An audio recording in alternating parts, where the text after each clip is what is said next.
হাদিস আনাস রাদিয়াল্লাহু বর্ণনা করেন যে নবী করিম সাল্লাল্লাহু আলাইহি ওয়াসাল্লাম দুটি চিত্রবিচিত্র সাদাকালো মিশ্রিত শিংযুক্ত মেষ কুরবানি করেছেন। তিনি স্বহস্তে সেগুলো জবেহ করেন এবং জবেহ করার সময় বিসমিল্লাহ ও আল্লাহু আকবার বলেন। রেফারেন্স সহিহ বুখারী, হাদিস নং 5565। সংক্ষিপ্ত আলোচনা। এই হাদিসটি কুরবানির গুরুত্ব এবং এর পদ্ধতি সম্পর্কে অত্যন্ত তাৎপর্যপূর্ণ। এখানে কয়েকটি মূল বিষয় ফুটে ওঠে। উত্তম পশু নির্বাচন। রাসূল সাল্লাল্লাহু আলাইহি ওয়াসাল্লাম নিজে শিংযুক্ত ও পুষ্ট পশু নির্বাচন করতেন। এর মাধ্যমে শিক্ষা পাওয়া যায় যে আল্লাহর রাস্তায় ত্যাগের জন্য আমরা যেন আমাদের সাধ্যমতো সবচেয়ে সুন্দর ও সুস্থ পশুটি নির্বাচন করি।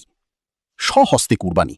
নিজের কুরবানি নিজে হাতে জবেহ করা রাসূল সাল্লাল্লাহু আলাইহি ওয়াসাল্লামের সুন্নাত। এটি বান্দার পক্ষ থেকে আল্লাহর প্রতি সরাসরি আনুগত্য ও ত্যাগের এক অনন্য বহিঃপ্রকাশ। ইখলাস ও নিয়ত। পশু জবেহ করার সময় আল্লাহর নাম বিসমিল্লাহ ও আল্লাহু আকবার বর্তত্ব ঘোষণা করার মাধ্যমে এটি প্রমাণিত হয় যে এই কুরবানির পেছনে কোনো লৌকিকতা নেই, বরং এটি কেবল মহান রবের সন্তুষ্টির জন্যই।